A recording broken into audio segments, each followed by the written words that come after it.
Bert! Get him! Yeah! Ron Babe was right.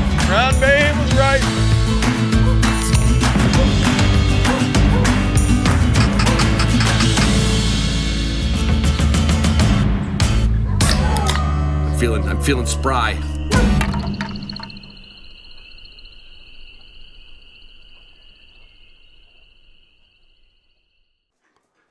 Alrighty, well, let me tell you why this episode has no sponsors.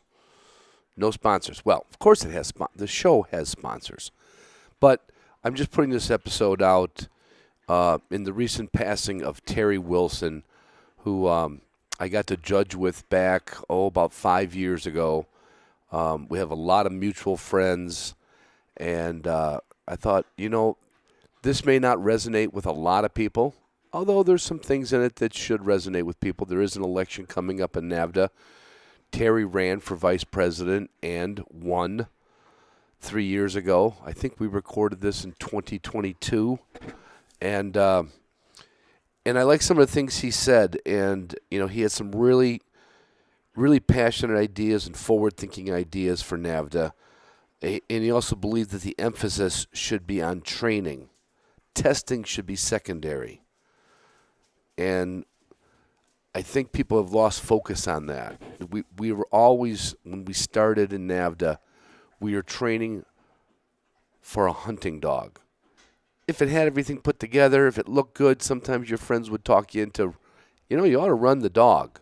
But I'm telling you, over the years, a lot of people I've met just came to NAVHDA for the training. And Terry believed that the emphasis should be on the training. Not the testing. The testing's coming secondary or third, really, after hunting. He was a passionate hunter, traveled all over the country and out of the country hunting. And so this is an episode I did with Terry 3 years ago. And I thought for some of you who don't know him, you could get to know him. You might be new.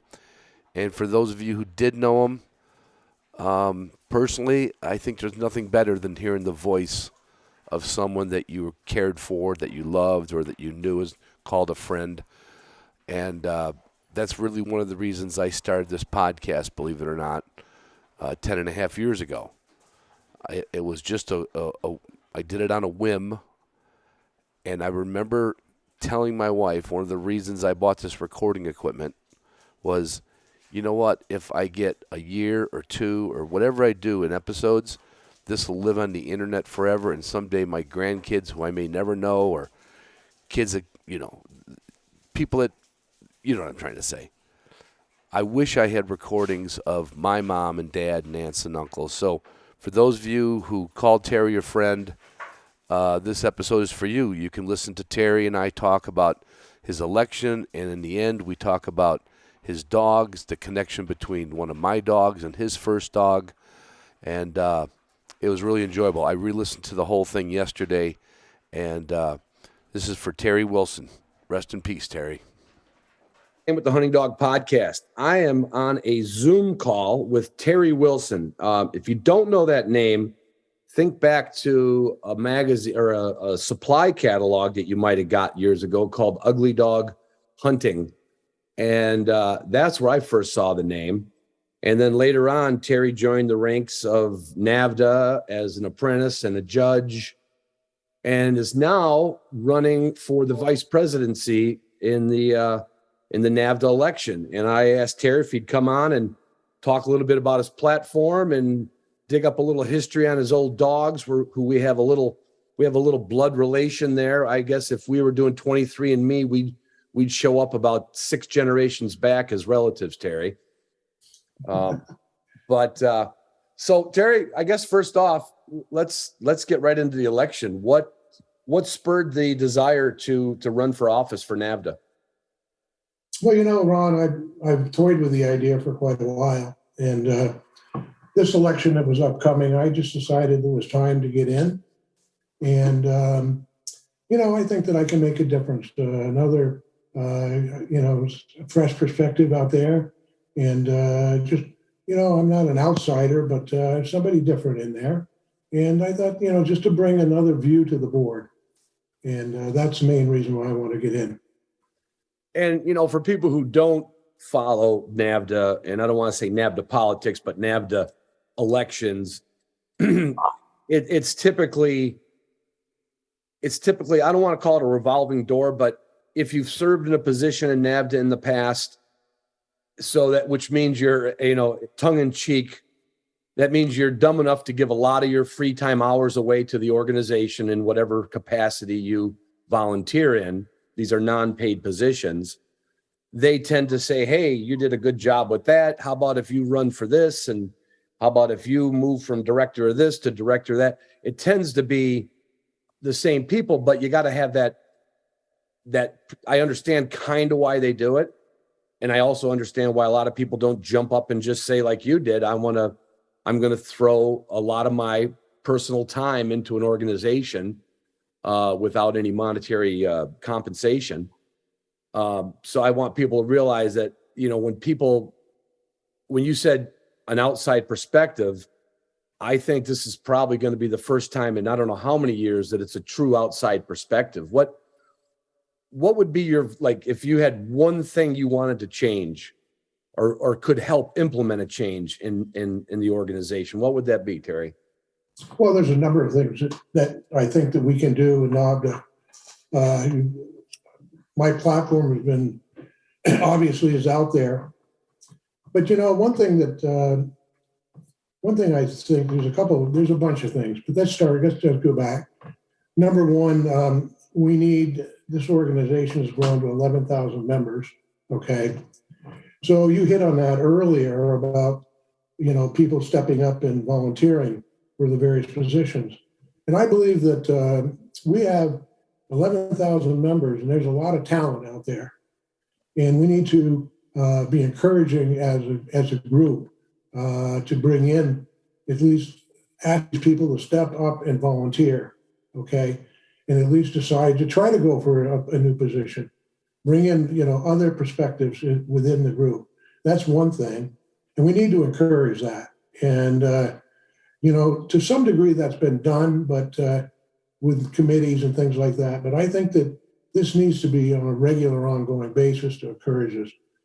Another thing that we don't have is we seem to be stuck with our corporate sponsors, and we haven't really gained any new corporate sponsors recently. Mm-hmm. And I think this is a big thing. This is a big help. We being 11,000 members, we have a lot of impact, and with prospective sponsors. So that's something we need to actively be going out and pursuing. And I understand these things don't happen overnight. You need to develop relationships with the different sponsors. But, and to bring sponsors in on different levels, maybe just the invitational. We've done some of that, but I think that we should have a multi-tiered sponsor level too. Yeah. Those are a couple things that come to mind immediately. Again, I still think we should be actively encouraging the membership to step up and to volunteer for the various positions if they're qualified. Right. You're 100% right. I was always, I come from a blue collar upbringing and background in trade.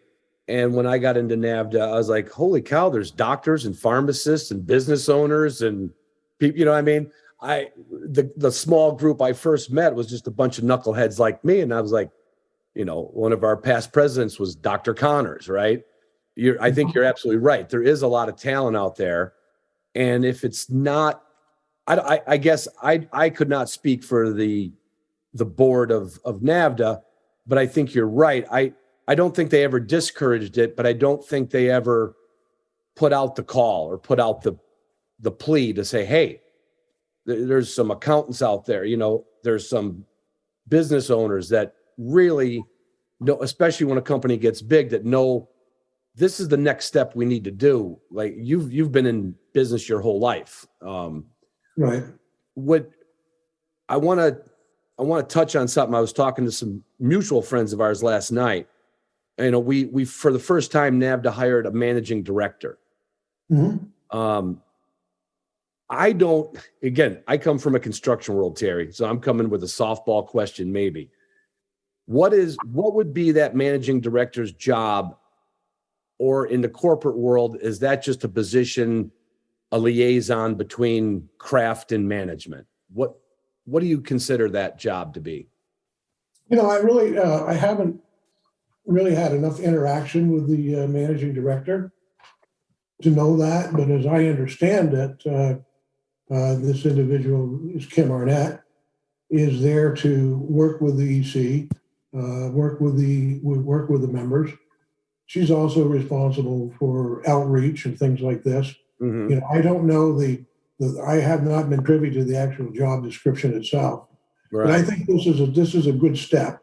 Yeah. I think it's long overdue, and I think that if done correctly, it will be fine. But I'm not. Again, I think she's only been at the helm for just over 6 months, so I think it's a little early to tell how this is going to work out. I don't really have an opinion one way or another at this point, to be honest with you. But I mean, in a business sense, when I heard that they were doing that, I was pretty excited, honestly. I was like, oh, good. Someone, everyone knows the 40-hour week is going to turn into a 60-hour week. And we've got someone who isn't saying, hey, I'm just a volunteer. Could you see down the road with planning that we would have other paid positions? I think that that's a possibility. I think that this is like one step below. Originally, I think there was a question some time ago about hiring a CEO, and there is a big difference between a CEO and a managing director. Whereas a managing director is responsible for a lot of the day-to-day operations, okay? And however, it's a multifaceted job. But anyway, I think there's a possibility. There may be other positions out there, right? We could look at. I mean, I'd like to think so. I mean, it's nothing against the past. It's just volunteers. Life gets in the way sometimes. We've got I'm sure some of our volunteers are, maybe parents to middle-aged children, young children. They've got family problems. When you have this many volunteers running an organization, I mean, that's something I feel like if we can afford it, obviously everything's got to be done on a budget, that we should seek that out some more. I mean, I'd be all for that personally, but I think at some point that has to be visited, and we have to look at that as we continue to grow. But I think that the growth has to be measured, and I think that this should be revisited at some point, and discussed. Yeah. But right now, I would say that's just. I mean, we've come. It's been a quantum leap. Basically, not having a managing director or a CEO for years and years and years, right. And now we have this individual. So we have to give this some time and work this through and see how this falls out. You hit on something that we call the volunteers. I mean, I'm on the board of directors of Rough Grouse Society, okay, and been there for probably 15 years or so. And if there's one thing I've learned on the board is that the volunteers and the members, okay, those are the backbone of the organization. And these people, we need to work with them. We need to put faith in our volunteers. So we need to do this, okay? And we need to listen to them too. This is very important because without the volunteers, I mean, we're going to be in tough shape. I mean, I mean, you look at it, you go to the Invitational, you go to utility tests, you go to clinics. I mean, we have tons of volunteers that are giving of their free time. Yeah. It's taking time away from their families and their business and everything else. Mm-hmm. And a lot of people, again, they have families and, they can't be, it's actually difficult sometimes. Yeah. So we have to really listen to that membership and really, check the pulse of the membership. Yeah, I couldn't agree more because you're right. it's kind of an obvious statement. It's a volunteer organization, and without them, we wouldn't have it. But yeah, we would have. I mean, if half of the people quit volunteering, there'd be nothing. Literally, you wouldn't have to have them all quit. Half of them quit being interested in help. And so I like the way that sounds, and making it value added to where the next volunteer wants to step up and doesn't hear that somebody who volunteered, wasn't listened to. So I think you're right. I think that's important. I want to jump back on your corporate sponsors because of your background in your state, in your platform. You said as VP, I would use my industry contacts in the wing shooting and hunting dog community to bring in more sponsors. And I know you said that's not an easy, it's not just like Terry's going to make a call to somebody. What do you think that could look like? What do you think we could handle besides maybe some different tiers? I mean, is there anything specific like a gun company that wants to be part of us, or a gear company, something that's not competitive with, obviously we're not going to have two dog food companies, but what any of your thoughts on that might? Oh yeah. I mean, yeah, Ron, I mean, there are many that come to mind. I mean, there's a lot of equipment companies out there, a lot of people selling dog products. I can think of 15 or 20 or right off the top of my head, and I'm not mentioning names at this point. Yeah. These are all people that I've done business with over the years. Right. And, I know them all personally. Right. For the most part. Yeah. But we also, I was thinking, a while ago, why don't we have an ammunition company? Yeah. There are ammunition companies out there. I mean, when we were, a small, I don't know, I hate to use the word dog club, but I guess you could, for lack of a better term, that's what it was. I mean, we didn't have that kind of national exposure, and right. A lot of the corporate sponsors have been with NAVHDA for quite a while. Myself, I've been with them for 16 years. Okay. Right. But now when we've reached this point where we're a major organization. We have some impact here. Mm-hmm. So we have become a player in this world, and now is the time to go after these sponsors. And these sponsors can help us tremendously with equipment or supplies, product, and or cash. Right.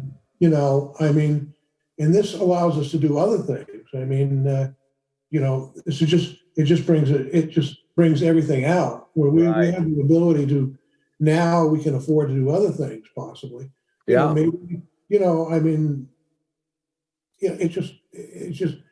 It's a win-win situation for both. Right. The ammunition company jumps out, and I'm going, why haven't done that? I don't know. Maybe we have. I don't know. Maybe that's been done. Yeah. Maybe that's been tried. But at least I don't know about it. Right. And again, as members, I've never gotten a letter from NAVHDA, NAVHDA board that says, oh, just by the way, we contacted XYZ ammunition company and they said no. So you're right.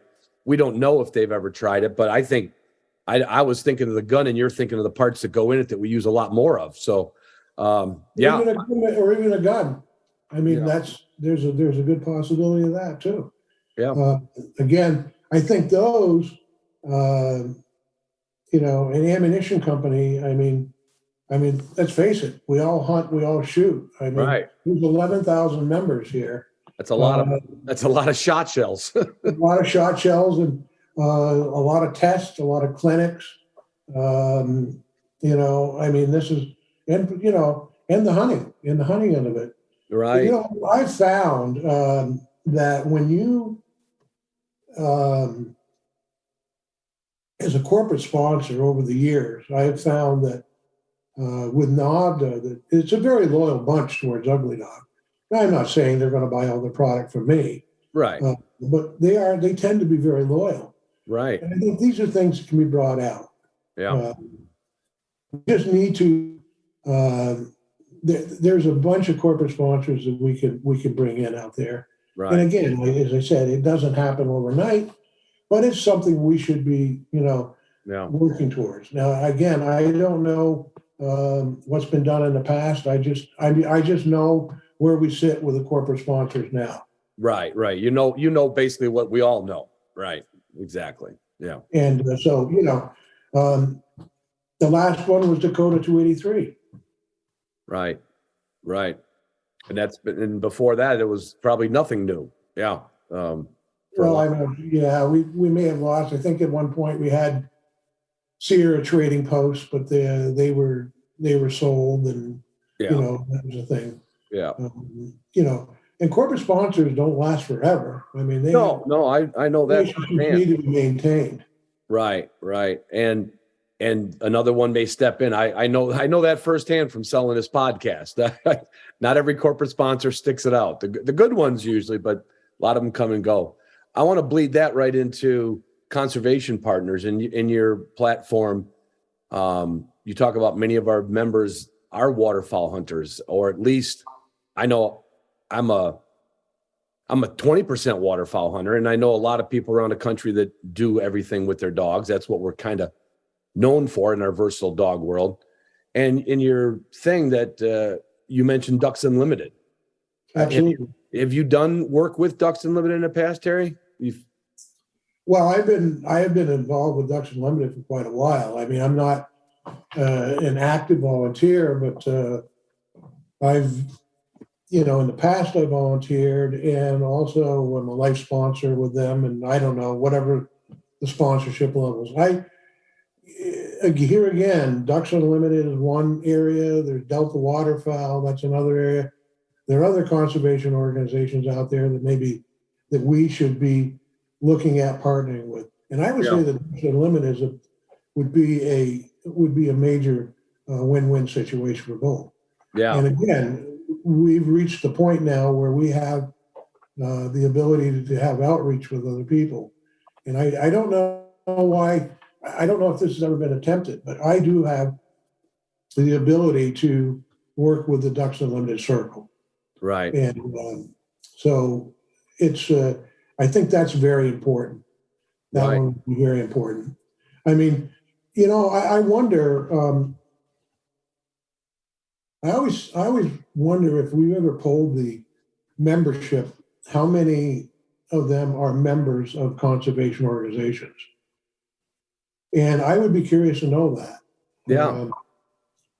Because in every organization, I mean, there are a lot of people that they belong, but they don't necessarily partner with other people.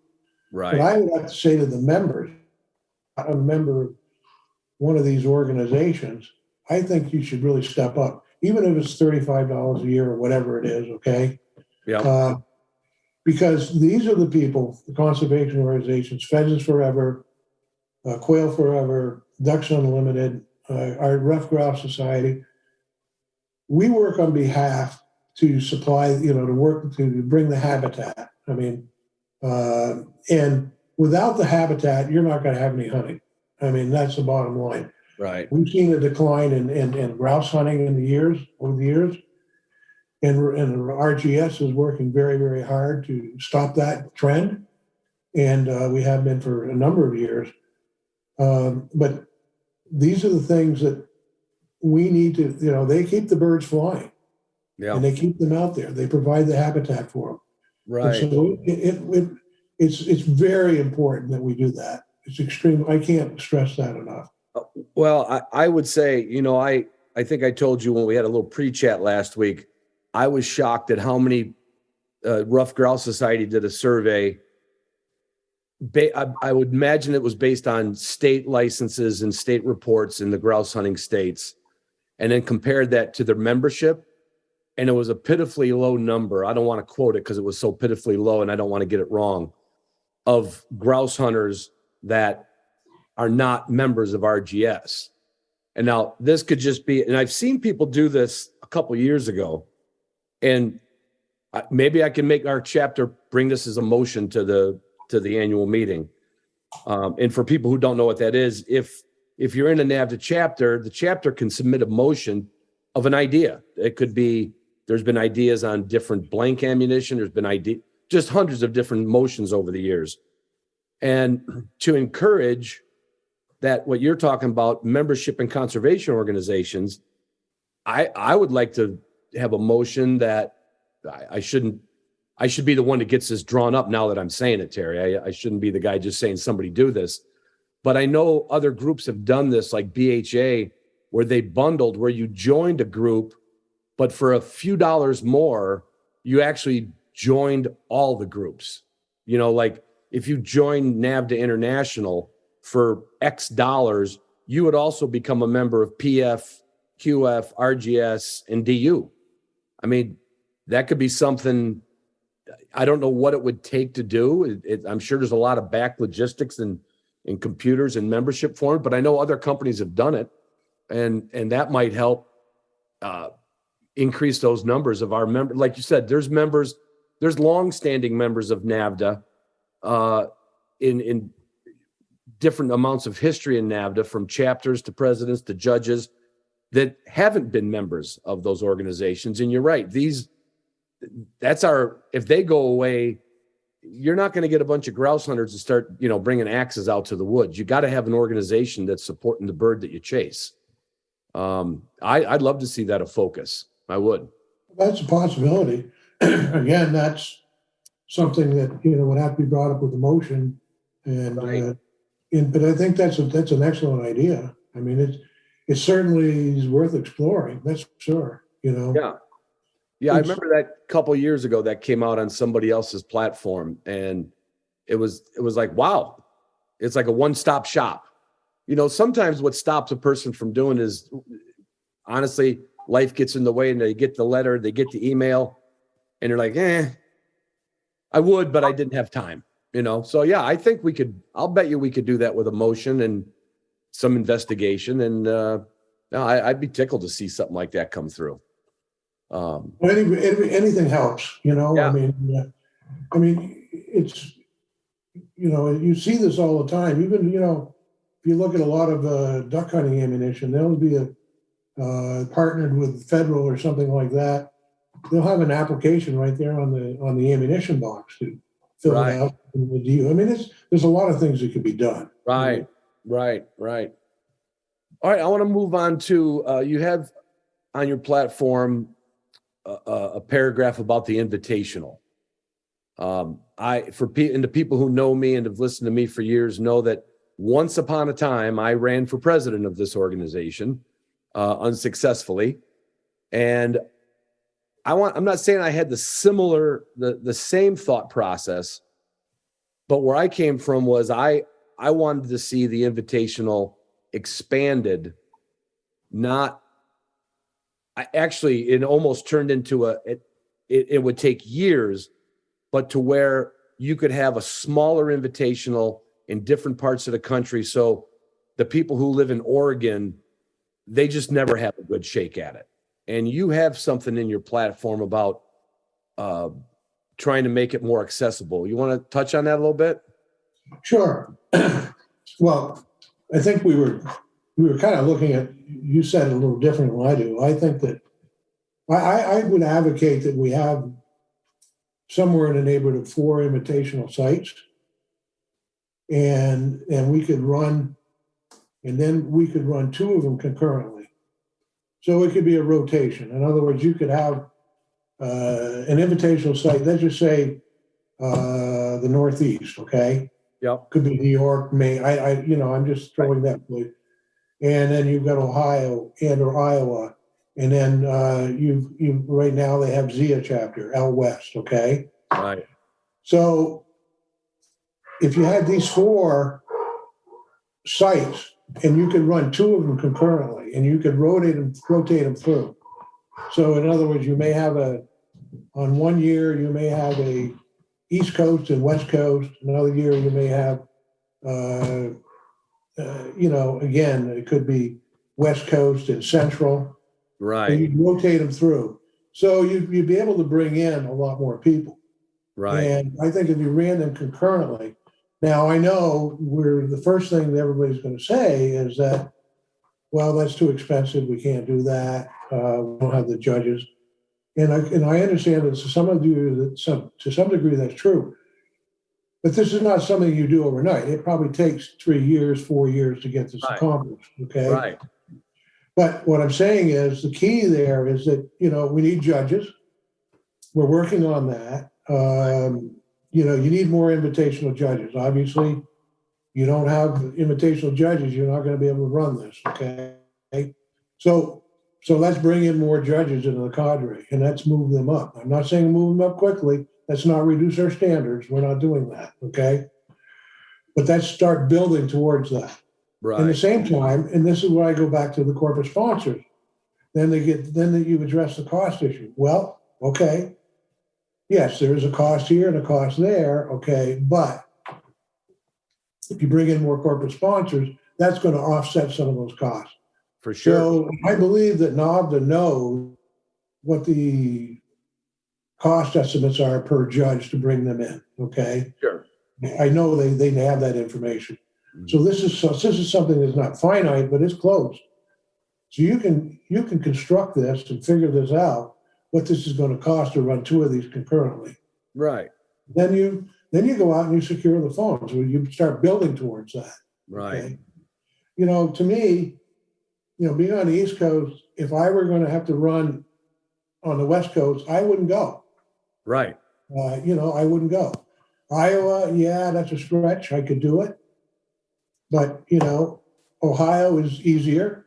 Sure. I'm not using those as specific as they're going to be there forever. I don't know that. Right. Okay? But those are in past history, we know of those sites. Right. Right. Exactly. Yeah. It could be, I don't know, it could be Minnesota. It could be South Dakota. Right. Right. And here again, but I think we need to be looking at the EC with the Invitational Committee. They need to be looking at new sites, okay, and going out and vetting them and finding. I've been contacted by a few individuals that are interested in, considering having, an invitational held at their site. Right. So, and one of them is in the Northeast. Right. Okay. And you said there could be that person who's run that test several times and lives in South Dakota and says, man, we could do 50 people here. Maybe they couldn't do 3 fields, but they could do a smaller version as long as the sites were, amicable. Yeah. I don't think I would guess that we just haven't investigated that. And again, if we have investigated enough, I'd sure like to know that. I would. Yeah, I think that needs to be investigated because it would be, I think what you're going to do is you're going to draw more people if you split the country up in 4 different sections, but they know, particularly people testing, they go, well, okay, 2 years from now, okay, I'll have the ability to run it in the East Coast and in the West Coast, okay, but they're going to run them concurrently. So you have an option. You can go to either or if you want. Or maybe they break it up geographically and say, okay, you're in this geographic region, we're going to do this. Right. Well, these are all things that need to be considered. Right. And it's a lot of work, but I think that we've gotten to the point now where you see a lot of pressure, on the invitational itself. And so it's not an easy undertaking. I volunteered there and I've ran there a number of times and some successfully, some not, but well, I would think that's every handler who's ever been there more than once. Sometimes yes, sometimes no. Right? I don't think anybody walks out of there going, yeah, I'm going to pass this like a utility test. No, that doesn't. No. It's you can get it handed to you in a heartbeat out there.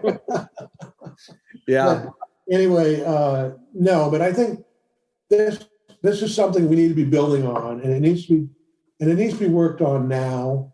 Yeah. And now I don't know. Again, I'm not privy to what the EC has done in the past, only what you hear. So I haven't been involved in that. But I think that this needs to be looked at, and I think it needs to be revisited and looked at very strongly. Right. With a plan. It's not just throwing a dart at the board. if you don't plan for it, if the goal was we're going to have this by 2028, fine. But we'd have I learned in the milk and the dairy industry, they would set a date for a new product, and then we backfilled in everything we needed to do. Yeah. And I don't know if is that too ballsy a move in this kind of a thing, but I kind of like ballsy stuff. Like say, let's have a concurrent invitational by 2028 and then work on it. I don't know what the date is. It could be Right. 2028, it could be 2026 or 2025. But we need to determine that and say, we really want to do this. Now, how are we going to do this? Right. And let's figure this out. Yeah. Well, I don't think there'd be there'd be no complaint on the membership on that one. Simply easing up the logistics of doing this for our members. That would be, I can't see where you get the opposition unless it was just financially impossible. And I believe it's not financially impossible. I think it is possible. Yeah. No, I mean, the way I look at it is we can do that. It is financially possible. I don't think that's impossible at all. Right. I think it's very feasible. But again, there's a lot of work on the back end that has to be done on that. Right. And it starts. And you got to look now. at your sponsors and things like that. Starts in January when you're in the vice president's seat. Let's hope. You also have a paragraph about apprentice judge scholarship programs. Touch on that a little bit, Jerry. Terry. Well, originally, I mean, some chapters are doing that now. That's what I thought. And but I think that, and then NAVHDA did roll out a program recently. Interestingly enough, that there is a scholarship program now from International. I'm saying that's not enough. I'm saying we need to do a little more than that. Okay, and to try to set up something where you can work with the local chapters on apprentices coming out of those chapters. Mm-hmm. To partner more with International. And I believe the number now is $500. But, when you look at $500 helping an apprentice, whereas it's a good thing, it's a start, but I don't think it's enough. Right. You're looking at a minimum of 2 years being an apprentice. Right. And some of that is travel out of region. Some of it involves plane travel. Not everybody can drive there. I remember when I was apprenticing, I used to drive 11, 12 hours sometimes to get there. Right. But, with the price of gas these days, it doesn't take long to chew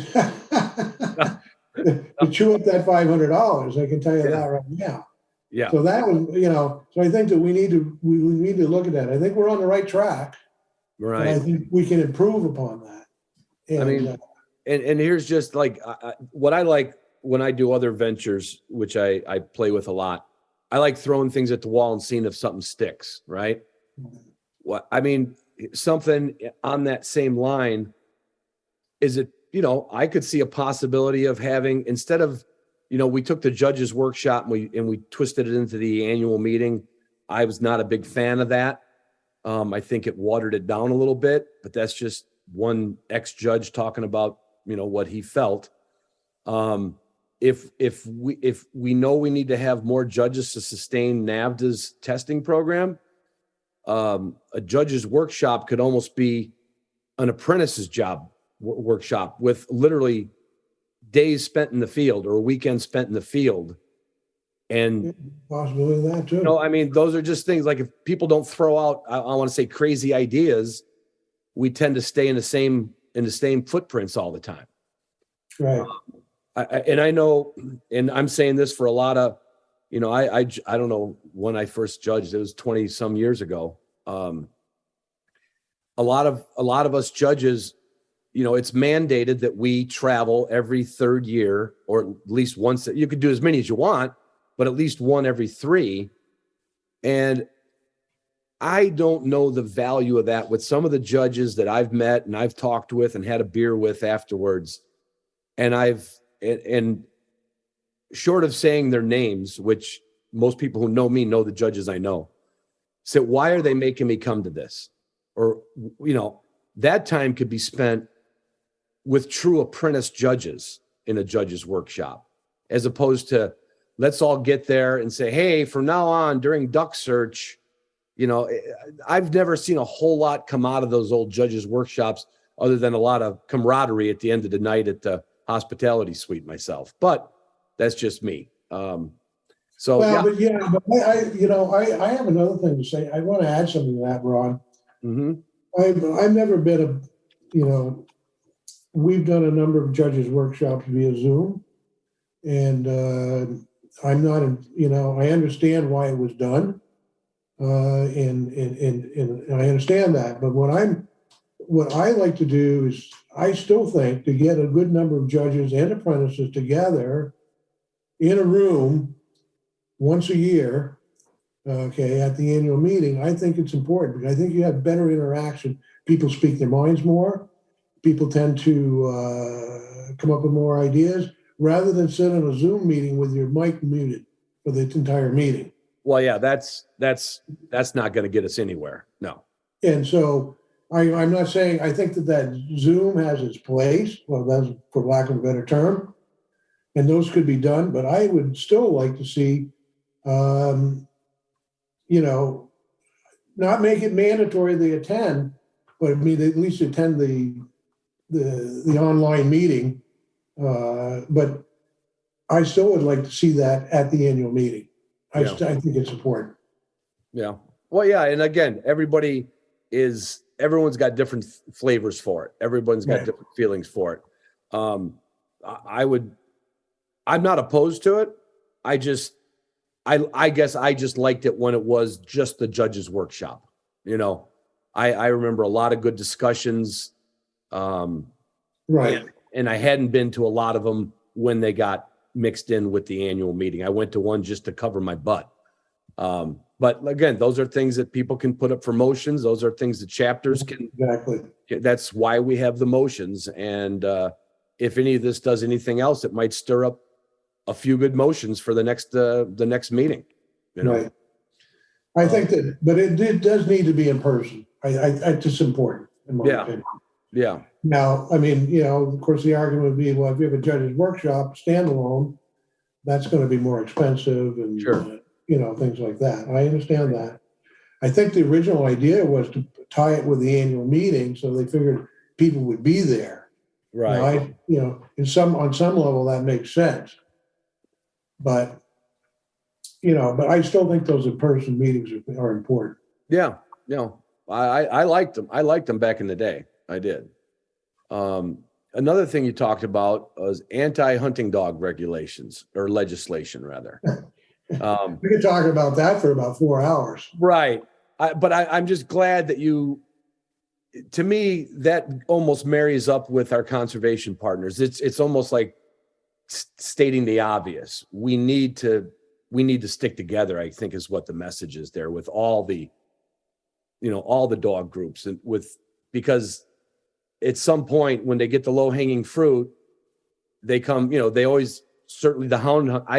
I'm glad I'm not a houndsman. I can tell you that, they're the ones, they are the low hanging fruit, but we would be next. And in your statement, you mentioned that.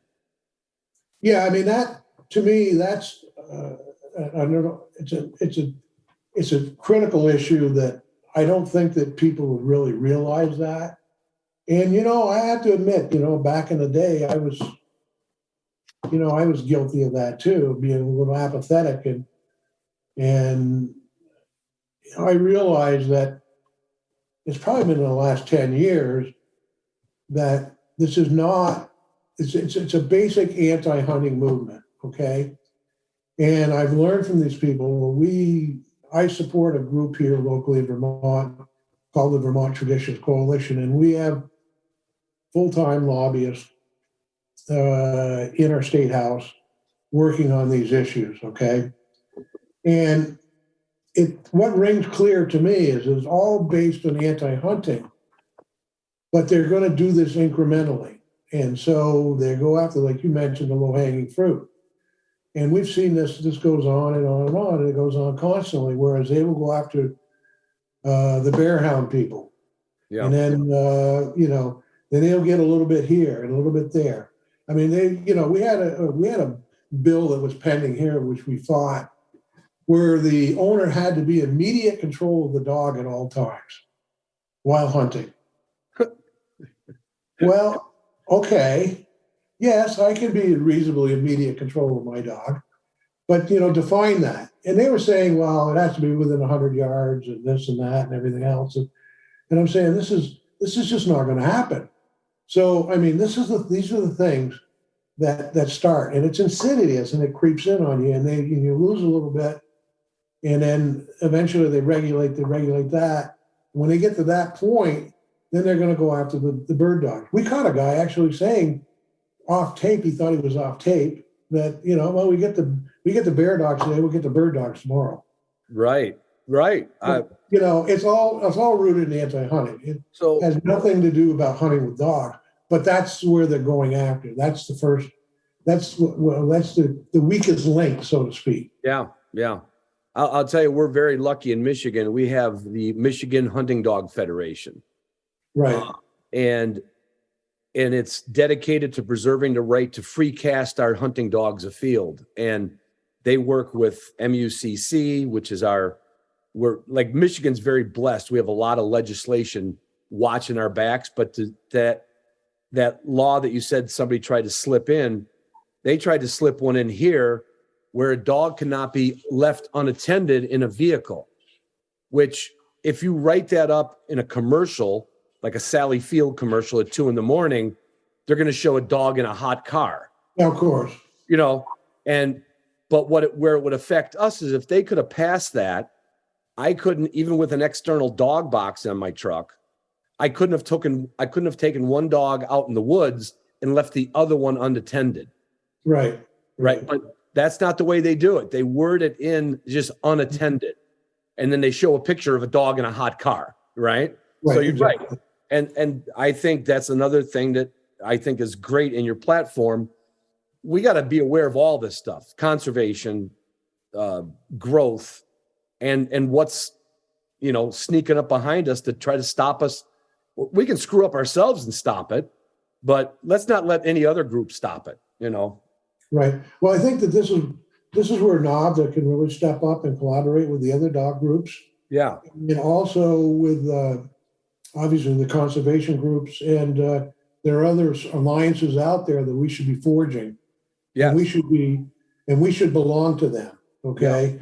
Yeah. And actually, I would like to see NAVHDA, if not somebody full-time, I don't know, volunteer, this needs to be worked out, but they actually have somebody that's watching this legislation. And there are groups out there that monitor that. So we should belong to those groups, okay? Right. And to see. And I know the argument would be, well, we're a nonprofit, we're not a non-lobbyist. That's fine. But we can still support other groups, okay? Right. And we can make our members, and we can still be a clearinghouse for that information, okay? Right. I'm not saying NAVHDA pay members to show up at somebody's lobby in somebody's state house. What I'm saying is, let's make the members aware, the chapter leaders or whatnot, and then make them aware of what's going on in their particular state. Yeah. And disseminate that information. Right. So they have that. Right. And to work with that, because this is crucial. This is if we lose our right to breed and hunt with our dogs, okay, NAVHDA is not going to be the organization it is now. I can tell you that right now. No. We're going to be running around and doing agility trials with our short hair or something. Yeah, North American versatile agility dog. Yeah. No, don't make jokes now. What I'm telling you is that is critical. I mean, it's if we don't stop this, we have to fight this at the very lowest level. I mean, I'm talking about, because we are the low-hanging fruit. Right. I mean, we go through this battle every year with the trappers. They try to stop the trapping. And, that's probably the first on the list. Sure. Then the bear hound, then the rest of it comes after. Right. And if one state gets away with it, guess what? That one state isn't going to have a NAVHDA test. That's correct. So, I mean, and that's what I like about your platform. It's not it's like we need to try this. We need to try this. We need to try that. That's what grabbed me when I read it. I was like, it wasn't like, I think we should do this. And you just bring out things that are very obvious, but we have a disconnect with in some form, different degrees of disconnection. And I like the ideas. I do. I'm looking forward to your inauguration. There won't be any pomp and circumstance like a crown or anything, because don't. We'll see when the voting goes. I know how the voting's going to go when this podcast comes out, Terry. In fact, there was just a letter, and this, I think it speaks kind of to what we're talking about.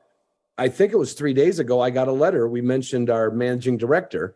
Our managing director sent out letters to all chapter presidents and said that we have an extremely low voting turnout right now. It's electronic, it's through email with a verification. And the letter stated that encourage your members of your chapters to vote.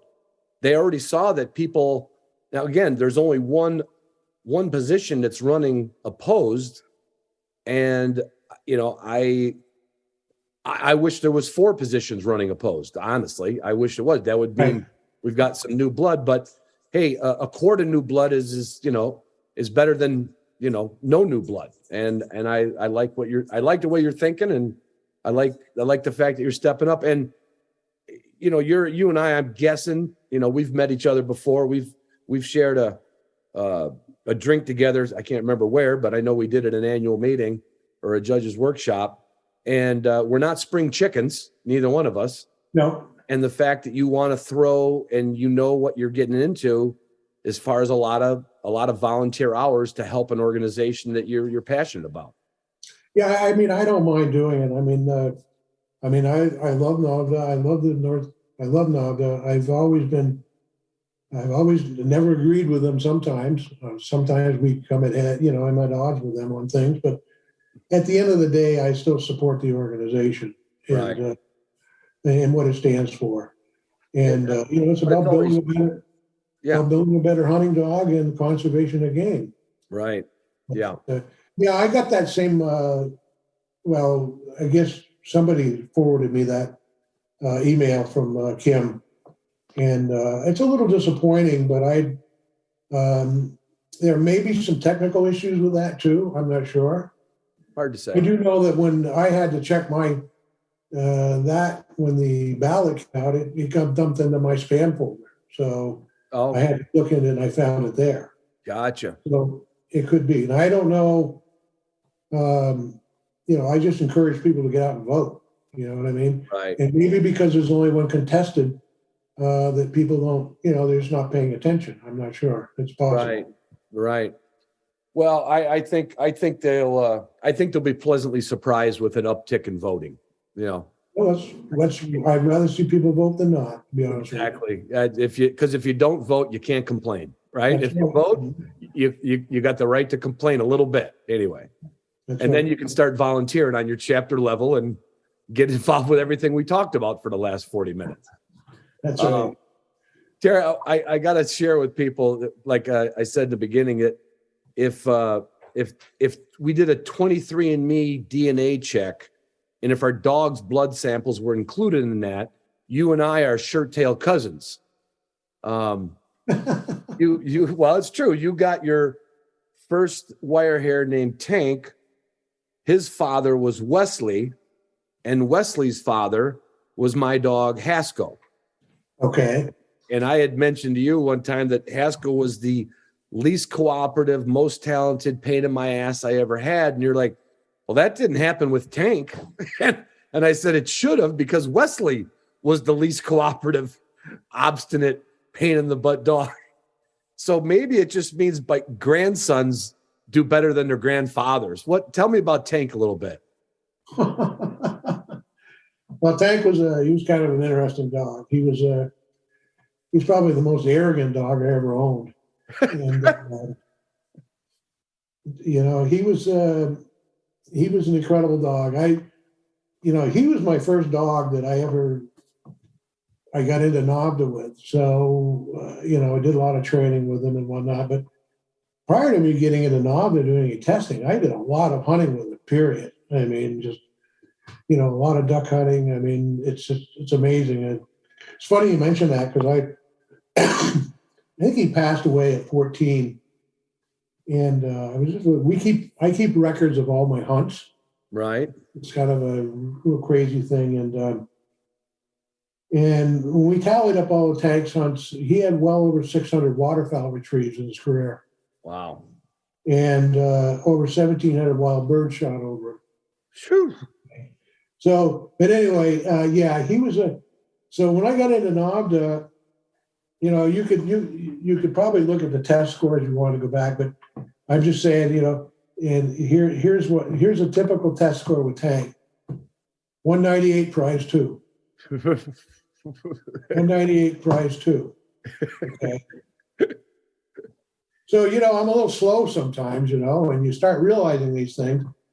And so, if you play this game long enough, you know that you're falling down somewhere, okay? And with a score like a 198, it's not a critical area. And it was always retrieving. He was always retrieving. He'd come back and he'd go out and retrieve the shot bird, come back, spit it in my hand. But the dog was never force broke. But yet if I hunted wild birds with him, he retrieved right to hand. He'd come in and sit and retrieve to hand. Yeah. But if it figured like, because he'd gotten in his mind, okay, for whatever reason, this game we're playing out here with chuckers, okay, I'm going to run back, spit this bird out, and I'm going on to the next one. Yeah. Right? So finally, Blaine Carter said to me one day, he said, have you ever force broke that dog? And I said, no, I haven't. I said, you've hunted with him before, Blaine. You see how the dog is. He said, that's right. But he said, you got to force break him if you're going to test a NAVHDA. I said, all right, how do we do that? I didn't know. Right. He said, come down in my basement with me. The dog is 99% there. He said, I guarantee you in 45 minutes I'll force break him. And this was 2 weeks before his 5th or 6th utility test. Okay. So there was a lot of growling and screaming and yelling going on down Blaine's basement. And Blaine said, I'll bet he's going to be fine. I said, okay, we'll see. So I think 2 weeks later, we ran the utility test. Guess what? That was a 204 this time, okay? So, and then he went on to be, pass with a 200 at the Invitational. Wow. But the thing is, he's probably, they always say that one person has that special dog in a lifetime. And all the other dogs are wonderful, but he was special. He was just, he was actually absolute hunting machine. Yeah. He hunted so many states and Canada. It goes on and on and on. He was always there. So it's good. It's good to know because believe me, his grandfather is the only dog that ever got 2 zeros in a duck search. Now, that story goes, I don't know if you remember a judge by the name of Ken Whitney. He was in there before you were. He was from Kalamazoo. He was one of my mentors, and anybody with background in NAVHDA judging would remember Ken. And I brought Haskell up. I think I was trying to become a judge, and I had to pass a utility test. And he was the one that would just find new areas to just screw with me in. It'd be retrieving one day, drag another day, which is retrieving, of course, but duck search another day. Other days he felt like, oh, he must be duck hunting, and he'd do a good duck search. But this day he launched himself off the bank and went about 15 yards into this spring pond and climbed up on a muskrat hut, and we saw his head go down, and he picked up a goose egg out of a nest. And he got back in the water, 15 yards back up on the bank, and handed me that goose egg. and that's what you got. And so I got 2 goose eggs in duck search. So, and of course they let me resend them, but you know exactly what he was going to do, because geese usually have more than one egg in a nest, and we did not want to interfere with the nesting season. So yeah, his grandfather has the notoriety getting the only 2 zeros, the only 2 goose eggs in the duck search. So there's a little history for you. But yeah, that's funny. But well, I've got a young wire hair now, which is a Schwarzwald dog out of Kyle Huff. I don't know if you know Kyle Huff or not. Yes, I do. Yeah. And she's a real pistol. And but I'll just share a quick story with last year about the Invitational. So this dog was hitting on all 8 cylinders, and we get to the Invitational last year, and I sent her on the blind. Now, keep in mind that this was the very first event of the day. Yeah. I mean, right out of the gate, I had the whole day to look forward to. So we send her down there. I send her out on a blind. She popped, came back, and I'm going, oh, don't do this to me today, will you? So I know the game. So I send her again. She's halfway across, and I go, all right, I'm home. Right. Something caught her attention, and there was a culvert down there, about 50 yards or so. And she decided she's going to swim all the way to the culvert. Went up on top of the road over there and say, hey, Dad, what's going on? I'm up here. What are you doing? So anyway, they were kind to me. I think, I don't know who was there. I think Cheryl Tepp was there. And I said, well, there's a 0 to start out with. And they gave me a 1. But anyway, so I had the rest of the day to look forward to. But the dog did beautifully the rest of the day. I mean, so, a lot of people would have quit and said, bag it. I'm not going through this. You know what I mean? But right. I figured, no, we're going to do it now. We're going to have fun, and we'll have fun with it. But, it's, which leads me to one thing, and one comment that I want to make. I don't know if you're out of time or not, or whatnot, but, NAVHDA is an organization. I think we need to, I'm struggling for words here, but a lot of people join this organization because they don't want to test. They want to train their dog to have a better hunting dog. And I think as an organization, we must, see these people and understand them and work with them. And not, in other words, there shouldn't be so much emphasis on testing because, and I'm not saying testing is wrong, it's great. I go through the system all the time. But there are a lot of people out there that just don't want, they just want to train their dog. They want to come to the clinics and they want to train their dogs. Yep. And that's what they want to do.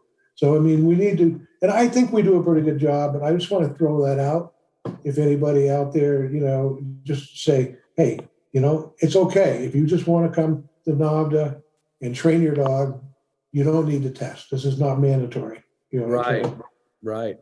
And I think it's a good way to wrap it up.